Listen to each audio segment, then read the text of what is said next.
Station, this is Houston. Are you ready for the event? That's affirmative. We are ready. CNN International, this is Mission Control Houston. Please call station for a voice check. Station CNN International, how do you hear me? CNN, we got you loud and clear on the International Space Station. Fantastic. Lovely to meet you. I'm Robin Kerner. I'm coming to you from the CNN Center in Atlanta, Georgia. Just wanted to know where you are right now. Where are you above the Earth? You know, when we last checked, we were passing Australia. I'm not sure where we are right at this very moment, but we're up here about 250 miles up somewhere. Somewhere. What's it like up there? What is it like to feel spaceless in the space? Must be an amazing feeling. It is truly incredible, Robin. I mean, it doesn't get old. I've been up here 2.5, almost 3 months, and every morning I wake up, I float down the passageway, and I honestly think, is this really happening? It does not get old. It's fabulous. You're going to be doing some spacewalks. One of you's done a spacewalk already. You've got a few more lined up in the coming weeks. I mean, what is that like? It's on. Again, it's fantastic. I mean, when you get outside, there's no atmosphere to obstruct any light. There's no dust particles. It's absolutely clear. I spit shined my visor before I went out because I knew this, and it is an amazing view. You know, 360 degrees as you turn your head, about 160 degrees that you can see from side to side.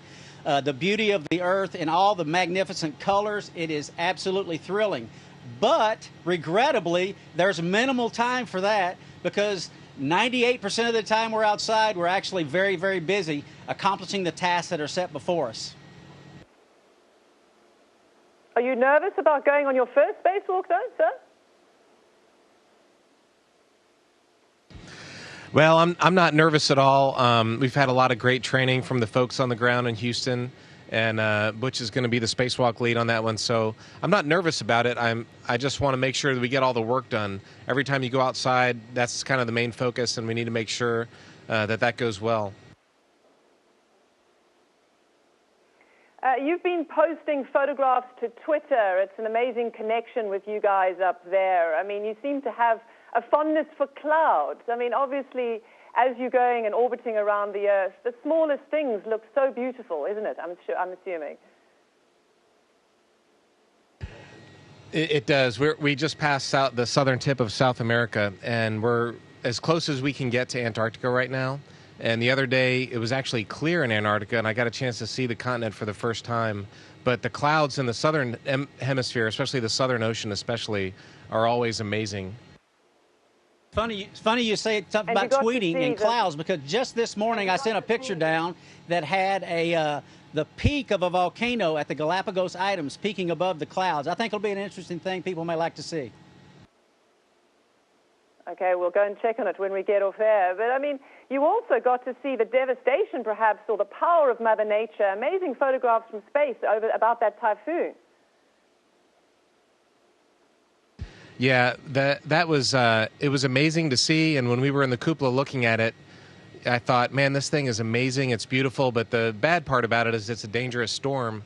I know that personally. Hurricane Andrew came right over my house 20 years ago in South Florida, and I knew that was a pretty dangerous storm. Unfortunately, people lost their lives there in the Philippines, so our thoughts and prayers were with them. But to see it at night was especially amazing. We had a full moon this past week, and you could see a typhoon at night. It was amazing to see that from space. Just watching you on my monitor, obviously the weightlessness must be hard to describe. I mean, do you spend a lot of time being like a kid and just doing somersaults for the sake of it? Yes. It's every day at least once we just say, man, this is great floating. It's so much fun. You can there's nothing, you can't describe it because it doesn't really exist on Earth. You can be weightless for maybe 1 or 2 seconds, or there's some airplanes that do zero-G flights where they push over for about 20 seconds of weightlessness, but here it never ends, and your body adapts to it, which has been a lot of fun to see, experience how your body learns how to walk and move around in space. It's kind of like being one again, learning how to walk on Earth, except for we have to learn immediately. One good thing about zero or weightlessness in this time of year is at one moment your Christmas tree can be on the ceiling, and then just a couple of seconds later it can be on the floor. So that's very handy as well. Yeah, I'm sure it is. It looks very handy. Some serious questions, though. I mean, you're all in a very small environment, so far away, and there's been so much geopolitical tension between Russia and the West and U.S. How do you deal with those kinds of issues that are happening on the ground when you're really needing to coexist up there together? Yeah, there's no differences or problems here at all. Our Russian crewmates are great friends. During the day, we're all working together, and at nighttime, I always be sure to spend some time, 30 minutes or an hour, with those guys watching TV, speaking Russian, and we get along very well as a crew, and we have no problems at all. So whatever's happening on the ground, it's definitely not happening here on the space station. Because you had to learn Russian, and obviously the U.S. space program relies heavily on the Russian space program. You get there on Russian craft. We do. I just launched 2.5 weeks ago on a Russian Soyuz, and right now that's how all of our astronauts are getting up with the Russians. Both programs work together. We both rely on each other.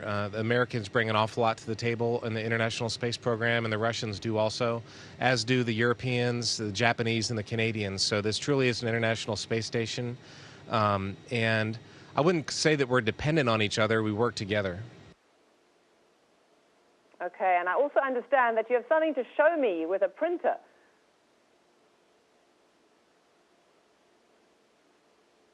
Actually, I do. We've been doing some 3D printing, and I'm calling this my honey jar.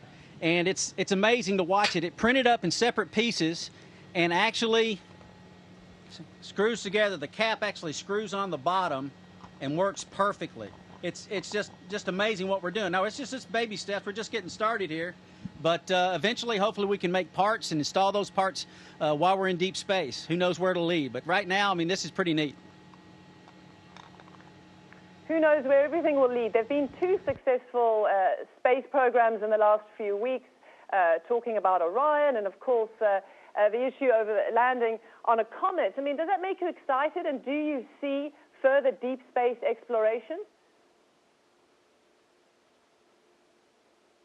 Yeah, I absolutely see further deep space exploration. That's really what we're about at NASA. The space station is one step, and I think hundreds of years from now we'll look back and see the space station as the first big stepping stone towards moving humans out into the solar system. Orion is an important part of that. It's the capsule that will allow people to get from Earth to whatever destination, Moon, Mars, comets, hopefully eventually maybe the moons of Jupiter. But that is a piece of that. It's just one piece of the exploration puzzle that we're going to need to put together as we start to move out beyond in the solar system. And a lot of your fellow astronauts suggesting perhaps that's a bit too ambitious. Why don't you just set up a human colony on the moon for a start?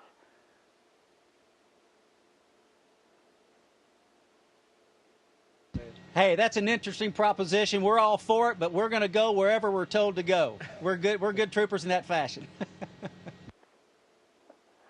Well, have a wonderful Christmas up there and enjoy your spacewalks. Super, and Merry Christmas to all of y'all. Thank you very much for coming on board. Station, this is Houston ACR. That concludes the CNN international portion of the event. Please stand by for a voice check from the Navy Times. Station, this is Navy Times. How do you hear me? Navy Times, we got you loud and clear. Welcome aboard. I got another cap. Hey, thank you so much, gentlemen, and happy holidays to you. Happy holidays to you as well. Great. Captain Wilmore, since I'm a Navy Times reporter, the first question is for you. When you took command of the International Space Station, did you have a ceremony, and what did it mean for you? We actually did have a small ceremony where we handed over command. I took over from Maxim Sarayev, my Russian counterpart. He's now back on Earth. They left just about a little over a month ago now, and we had a little ceremony. It was actually very nice, very special. As most of you know in the Navy, as soon as you come in, you start groomed for leadership, and this is the first opportunity in my career, which is now better than 20 years, that I've had opportunity to command anything. So it's an honor, it's a privilege to be the guy they call commander of the International Space Station, and I'm grateful for the opportunity.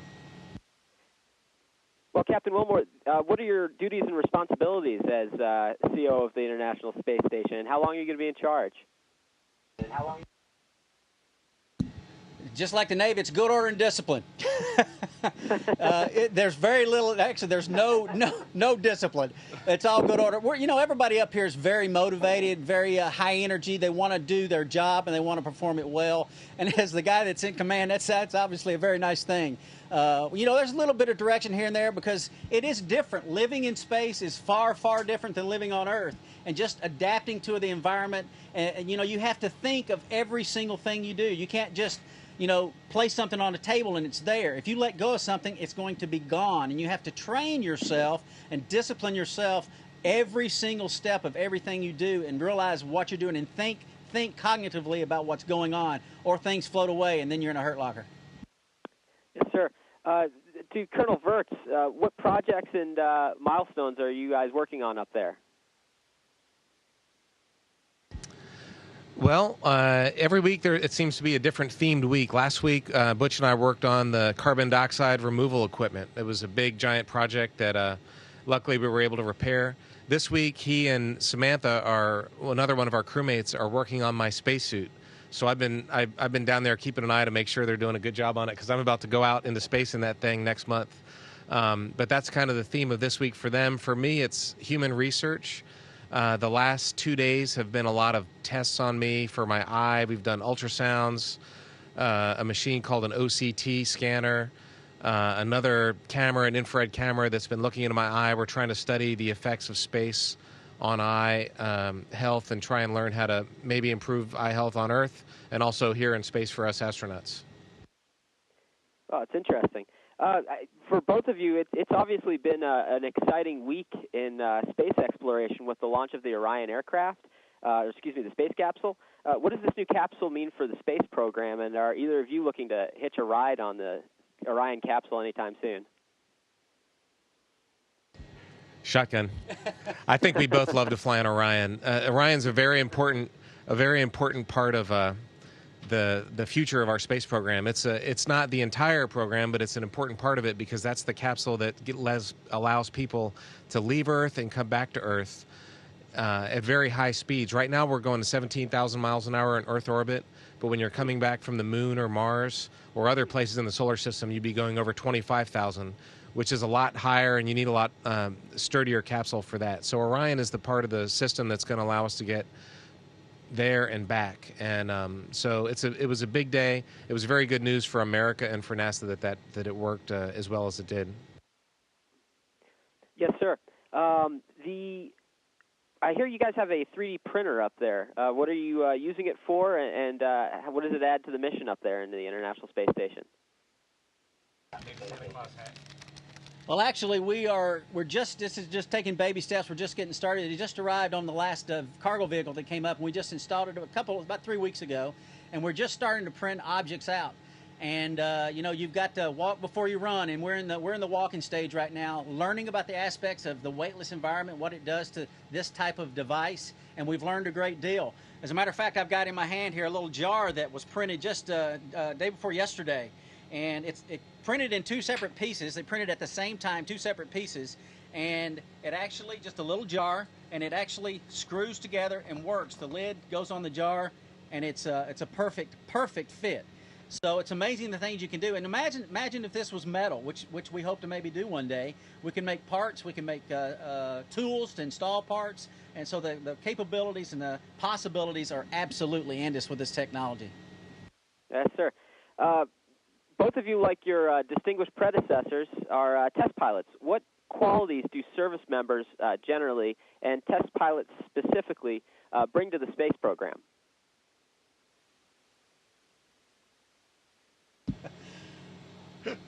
Well, that's an interesting question. I've never really pondered that. I think, in the test work, you have to be disciplined. You plan before you fly a test. You execute your plan. You don't deviate from that plan. And I think space flight is very, very similar. Like Terry said, we're working on a spacesuit. We briefed our plan. We got with the guys on the ground that went through those procedures and developed the procedures, and we briefed together, and we are going by the plan. There are some deviations we have to take along the way because that's where the details lead us, but we are tied together, and we're disciplined in our approach. We're disciplined in our techniques to accomplish the task and the goals that are set before us, and I think that's where the primary similarities are. Roger. So for either or both of you, what advice would you give to service members or troops that were interested in joining the space program?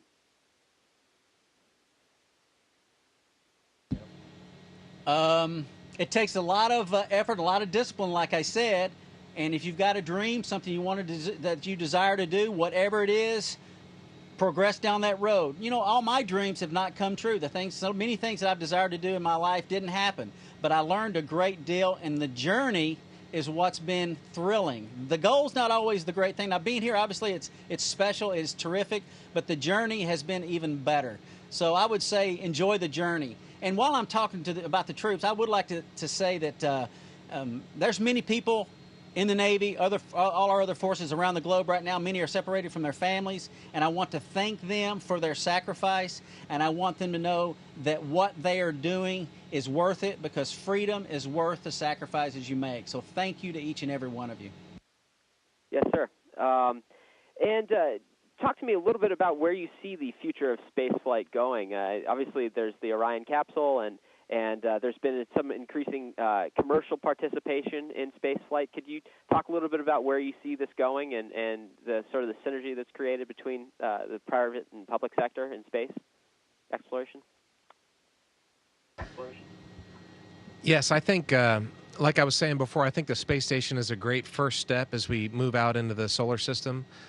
Using the new commercial model that we've used for cargo delivery to the space station and hopefully for crew delivery here in a few years, that can, we hope, reduce the cost of getting to space, which of course has been pretty high in the past.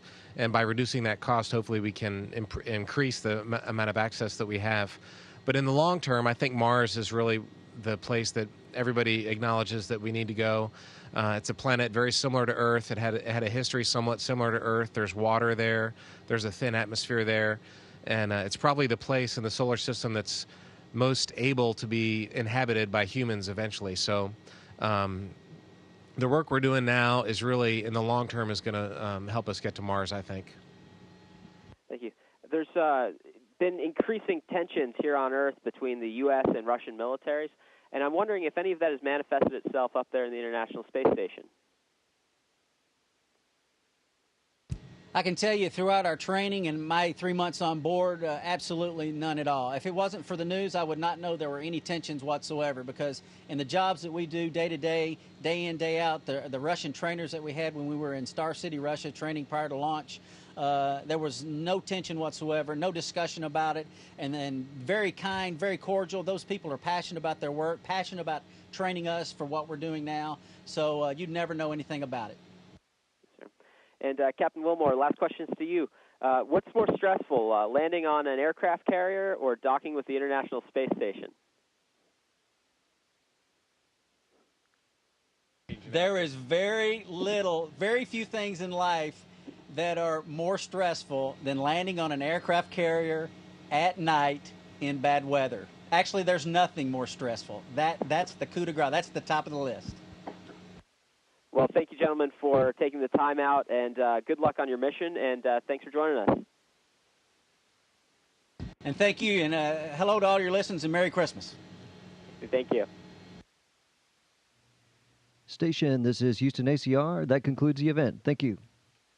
Thank you, CNN International and the Navy Times. Station, we are now resuming operational audio communications.